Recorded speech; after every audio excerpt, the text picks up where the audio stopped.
નમસ્કાર દોસ્તો, આજે આપણે એક એવા યુવાનની મુલાકાત લેવા જઈ રહ્યા છીએ કે જેણે ડાંગ જિલ્લાથી લઈને આઈઆઈટી ગોવા સુધીની સફર કરી છે.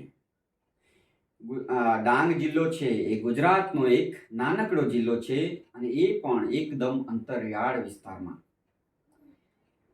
અને એવા વિસ્તારમાંથી પોતે મહેનત કરીને આઈઆઈટી જેવી દેશની સૌથી ટફેસ્ટ એક્ઝામમાંથી એક એક્ઝામ જેને ગણવામાં આવે છે એને ક્રેક કરીને આઈઆઈટી ગોવામાં એડમિશન મેળવેલ એક આઈઆઈટીયન સાથે આપણે મુલાકાત કરીએ. નમસ્કાર. Good morning sir. Good morning. સૌથી પહેલા આપનો પરિચય આપશો? મારું નામ ગાવિત ધ્રુવકુમાર હરીશભાઈ છે. હું મારું 12મું ધોરણ દીપદર્શન શાળામાંથી પૂર્ણ થયું છે. હું આહવા ગામનો સ્થાનિક વિદ્યાર્થી છું. ઓકે, તો તમે આવા ગામના વિદ્યાર્થી છે, બરાબર છે. સૌથી પહેલા તો એ જણાવો કે જ્યારે આજે જી એડવાન્સનું રિઝલ્ટ આવ્યું તો ત્યારે તમારું રિએક્શન કેવું હતું? ખુશી થઈ હતી, પણ ત્યારે ડર બી હતો કે આઈઆઈટીમાં એડમિશન થશે કે નહીં થશે. બરાબર, મતલબ આઈઆઈટીમાં એડમિશન થશે કે નહીં થશે તે શંકા હતી, બરાબર છે. Okay okay. અને જ્યારે આઈઆઈટીમાં એડમિશન થઈ ગયું તો ત્યારે કેવું રિએક્શન હતું? ખૂબ ખુશી થઈ હતી. સૌએ કોંગ્રેચ્યુલેશન્સ પણ કરી. અચ્છા, બધાએ અભિનંદન આપ્યા હશે? ઘરના બધાએ અભિનંદન આપ્યા હશે? ડાંગ જિલ્લામાંથી આઈઆઈટી એટલે કે જી એડવાન્સ જેવી દેશની સૌથી ટફેસ્ટ એક્ઝામમાંની એક એક્ઝામ પાસ કરીને આઈઆઈટીમાં એડમિશન મેળવવું એ સાયન્સમાં ભણતા દરેક વિદ્યાર્થીનું સપનું હોય છે. અને આ વિદ્યાર્થીએ, આ યુવાને એ સપનું સાકાર કર્યું છે. તો આવો મળીએ. જ્યારે આ જે તમે જેડબલઈની તૈયારી કરતા હતા તો ત્યારે સૌથી વધારે મુશ્કેલી આખા વર્ષ દરમિયાન ક્યારે પડી હતી? આ વર્ષ દરમિયાન તો કેવું એવું લાગ્યું હતું કે હવે છોડી દઈએ, કંટાળો આવે છે એવું લાગ્યું હતું? હા, લાગ્યું હતું વચ્ચે વચ્ચે, કેમ કે જે એડવાન્સ આખી ઇંગ્લિશમાં આવે એટલે પછી સમજવા મુશ્કેલી પડે. હા મિત્રો, તમને જણાવી દઈએ કે ધ્રુવ જે સ્કૂલમાં ભણે છે, જે સ્કૂલમાં એ ભણીને આવે છે એ સ્કૂલ ગુજરાતી મીડિયમની છે. અને ત્યાં જે ટીચરો છે એ બોર્ડની તૈયારી સાથે સાથે નીટ અને જેડબલઈની તૈયારી કરાવતા હોય છે. અને આ સ્કૂલ ગ્રાન્ટેડ છે, એટલે કોઈ પ્રાઇવેટ સ્કૂલ નથી. અને ત્યાં એક્સ્ટ્રા ક્લાસ જે છે એ વિદ્યાર્થીઓને એક્સ્ટ્રા ક્લાસ બાળકોને માત્ર બોર્ડ માટે કરાવતા હોય છે. અને એ દરમિયાન જ એમને નીટ અને જેડબલઈની તૈયારી કરાવતા હોય છે. તો ગુજરાતી મીડિયમમાં ભણેલો વિદ્યાર્થી છે અને તેમ છતાં એમણે જેડબલઈ જેવી અને જેડબલઈ એડવાન્સ જેવી એક્ઝામ છે ક્રેક કરી છે. તમારો સૌથી ગમતો વિષય કયો છે? મારો સૌથી ગમતો વિષય કેમેસ્ટ્રી. કેમેસ્ટ્રી વિષય? અરે વાહ, સરસ. કેમેસ્ટ્રી વિષય કેમ ગમે છે તમને? ઇનઓર્ગેનિક કેમેસ્ટ્રી વધારે. ઇનઓર્ગેનિક કેમેસ્ટ્રી વધારે ગમે છે. ઓકે ઓકે ઓકે, સરસ. તો ધ્રુવને ઇનઓર્ગેનિક કેમેસ્ટ્રી છે એમાં સૌથી વધારે રસ છે. તમે અત્યારે હાલમાં જે એડવાન્સ પાસ કરી અને એડમિશન લીધું તો કઈ ફિલ્ડમાં તમે એડમિશન લીધું? Mechanical engineering. અચ્છા, મેકેનિકલ એન્જિનિયરિંગમાં જ કેમ લીધું? કારણ કે તેમાં હવે ઇન્ડિયામાં વધારે ઈવી એવું. હા, ઈવી ઇલેક્ટ્રોનિક વ્હીકલમાં તમારો, એટલે તમારું સપનું છે. સપનું શું છે તમારું? એમાં મર્સિડીઝની કંપનીમાં જોબ કરવાનું. અરે વાહ, સરસ. તો એમનું સપનું, તમારું આ સપનું પહેલાથી જ હતું? હા. કે પછી આમ એડમિશન લીધું પછી સપનું, મતલબ કે હું હવે આગળ વધી શકું છું એવું લાગ્યું ત્યારે? 10મા પછી. 10મા પછી? હા. હવે જે આ જે યુટ્યુબ ચેનલ છે એ માધ્યમથી જોતા ઘણા બધા આપણા જેવા વિસ્તાર છે, ડાંગ જેવા જિલ્લામાંથી આવતા વિદ્યાર્થીઓ છે. એ વિદ્યાર્થીઓ એમ વિચારે છે કે જે શહેરમાં રહે છે, મોટા મોટા શહેરમાં રહે છે એ વિદ્યાર્થીઓ જ, અને લાખો રૂપિયાની ફી ભરીને જે વિદ્યાર્થીઓ ક્લાસીસ કરે છે એ વિદ્યાર્થીઓ જ જે એડવાન્સ પાસ કરી શકે, આઈઆઈટીમાં જઈ શકે, એ જે માનસિકતા ધરાવે છે.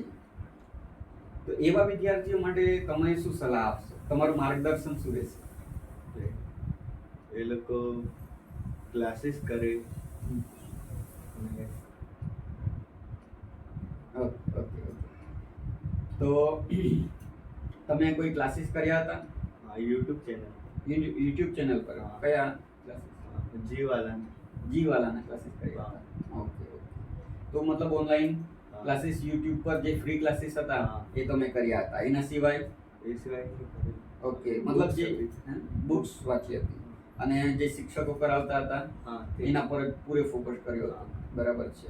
ઓકે મતલબ જે ક્લાસમાં કરાવતા હતા એ જ, કોઈ એક્સ્ટ્રા ક્લાસ માત્ર જે યુટ્યુબ છે ફ્રી ક્લાસીસ ઘણા બધા કરાવે છે તો એ જોઈને જ તમે આટલી સફળતા મેળવી છે. ખૂબ ખૂબ અભિનંદન. બીજા તમે જે પ્રેક્ટિસ કરી હતી એક્ઝામની પ્રેક્ટિસ તો કરી જ હતી, તો એ તમે જે પેપરો છે એ પેપરો ક્યાંથી મેળવેલા? ઓનલાઈન મોક ટેસ્ટ નામની એક વેબસાઇટ આવે એના પર નીટના જે મેનના જે એડવાન્સના આખા પેપર હોય યુપીએસસી સહી. અરે વાહ સરસ. ને આ ફ્રીમાં હશે? ફ્રીમાં. અરે વાહ. કઈ કીધું? Free mock test. Free mock test નામની ચેનલ, યુટ્યુબ ચેનલ છે, વેબસાઇટ છે. મિત્રો ઘણાને આ વસ્તુ ખબર નથી રહેતી કે આવી કોઈ વેબસાઇટ પણ હોય છે.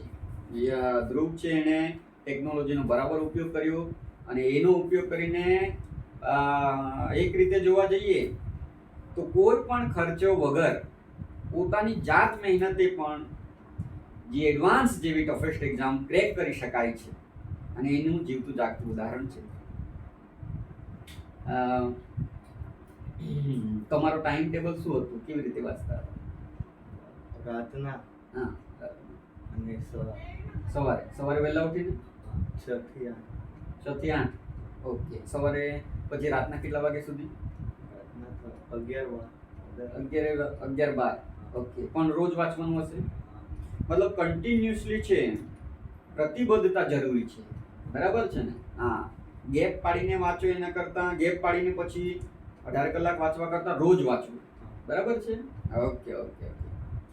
અને આ જે એક્ઝામ છે લાંબા સમય સુધી મહેનત કરવી પડે એના માટે, તો એક ધારી લાંબા સમય સુધી ફોકસ કરવા માટે તમે શું ટેકનિક અપનાવતા હતા? એટલે આમ ઇન્સ્ટાગ્રામ ને એવું ચલાવતા હતા?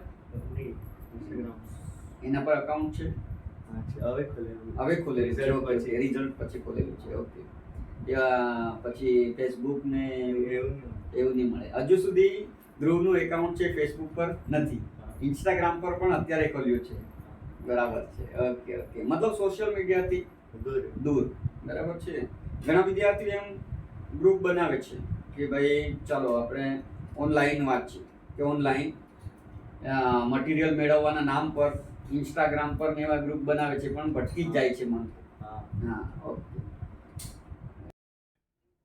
ધ્રુવ, તમારા પરિવારમાં કોણ કોણ છે? મમ્મી અને 2 બહેન છે. અને પપ્પા? પપ્પા નથી. તો મતલબ તમારા ઘરમાં જે કંઈક તમારો ભણવાનો ખર્ચ છે એ માત્ર મમ્મી જ ઉઠાવે છે. અને બહેનો શું કરે છે? હવે એક બેન M.Com કરતી છે ને એક LLB માં. બંને બહેનો મોટી છે ટૂંકમાં. એમનો ખર્ચ પણ મમ્મી જ ઉઠાવતા છે. મિત્રો, આપણને ઘણી બધી સુવિધાઓ મળે છે અને સુવિધાઓ મળવા છતાં આપણે ફરિયાદ કરતા હોઈએ છીએ કે મારી પાસે આ નથી એટલા માટે હું સફળ નથી થતો કે સફળ નથી થતી. પણ જુઓ મિત્રો, એમના ખાલી ઘરે મમ્મી જ છે, પપ્પા નથી, અને તેમ છતાં હિંમત હાર્યા વગર ધ્રુવે એક ઇમ્પોસિબલ કામને પોસિબલ કરી બતાવ્યું છે. આ મમ્મી કોઈક જોબ કરે છે? પોલીસ ખાતા. આ મમ્મી પોલીસ ખાતામાં છે. એટલે મમ્મી છે એ મમ્મી ત્રણેય ભાઈ બહેનોને મમ્મી ભણાવે છે. ઘરનું કામ પોતે કરતા હોય અને સાથે સાથે જોબ પણ કરે છે અને બાળકોને ભણાવે પણ છે.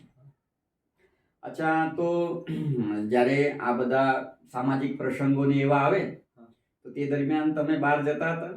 ના, મમ્મી ને બેન જ જતા હતા. એક ભણવા પર ધ્યાન.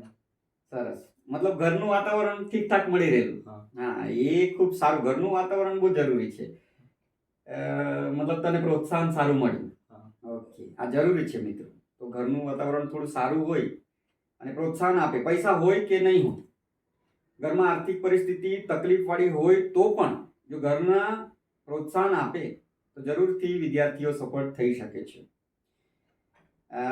તો ધ્રુવ, તમારો ખૂબ ખૂબ આભાર. અને કોઈ ખૂણે ખાચરે અંતરિયાળ વિસ્તારમાં અભ્યાસ કરતો જે વિદ્યાર્થી છે એ વિદ્યાર્થી આ વિડીયો જોઈ અને વિડીયો જોઈને પ્રેરણા મેળવે કે પરિસ્થિતિ કેવી પણ હોય, કોઈ પણ સંજોગો હોય, એ સંજોગોને, મુશ્કેલીઓને તોડી શકાય છે અને આગળ વધી શકાય છે. અને આજે એવા જ એક નવયુવાન સાથે આપણે મુલાકાત કરી. અને આપ પણ જો કોઈક સવાલ પૂછવા માંગતા હો અને કેવી રીતે તૈયારી કરવા માંગતા હો, કેવી રીતે તૈયારી કરી શકાય એના વિશેનું માર્ગદર્શન મેળવવા માંગતા હોય તો નીચે મોબાઈલ નંબર આપેલો છે, એમાં આપ કોન્ટેક્ટ કરી શકો છો અથવા આપ કોમેન્ટ કરી શકો છો. આ ચેનલને સબસ્ક્રાઈબ કરો અને લાઈક કરો અને એવા મિત્રોને મોકલો કે જેને જરૂર છે, જેને માર્ગદર્શનની જરૂર છે, જેને પ્રેરણાની જરૂર છે, એવા તમારા મિત્રોને આ વિડીયો મોકલો, જેથી કરીને એ પણ હિંમત કરી શકે અને એને પણ વિશ્વાસ આવે કે પરિસ્થિતિ કોઈ પણ પ્રકારની હોય, સફળ થઈ શકાય છે. આભાર. Thank you.